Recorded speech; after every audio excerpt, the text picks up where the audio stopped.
Hello guys, welcome to my channel on the J Vlog Stories, and for today's video, i-unbox natin yung newly released budget-friendly phone from Huawei at ito ang Huawei Y6 Pro 2019. So guys, tara, simulan na natin.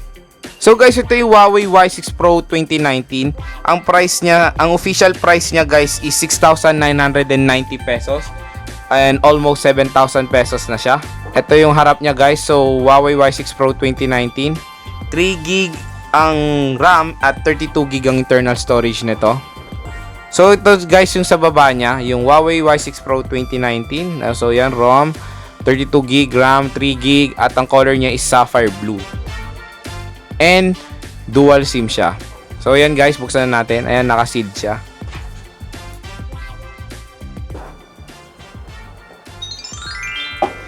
So pagbungad ay nandito na yung phone. So mamaya na yung phone.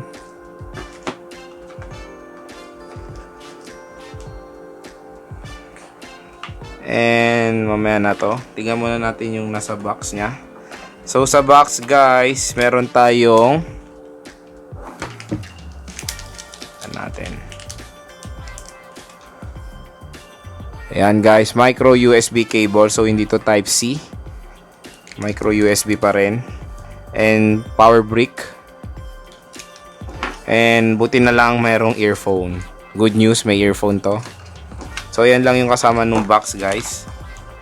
Tapos ito naman tayo. Meron tayong SIM eject tool. Meron tayong manual. And of course, Huawei warranty card. So yan yung mga kasama nung box guys. Punta na tayo dito sa phone. Ito yung phone guys. So maganda yung likod nito guys ha. Medyo parang meron siyang glitters. So ayan, tanggalin na natin yung plastic. And guys, ang ganda nung design niya, para siyang galaxy. Ayan, parang mga bituin na maliliit yung mga yan eh. Pero glitters yan guys. So okay yung pagka-design nito. Plastic siya. Pero maganda yung likod niya guys, yung ganyang pag-glitter effect niya. So yan guys, buksan na natin.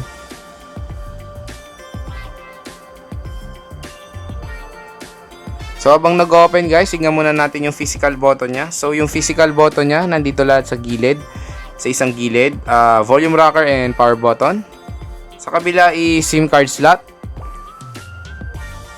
Sa taas, nandito ang headphone jack and yung microphone. And sa baba is yung micro USB port and speaker grills. So meron din siyang dewdrop notch display. Ayan yung dewdrop notch display.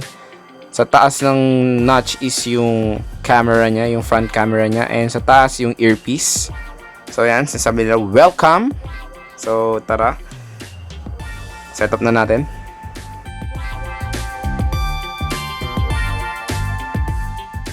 So yun guys, sa setup na siya. Yun nga rin pala guys, meron na rin siyang screen protector out of the box. So makikita nyo, ayan, meron na siyang screen protector.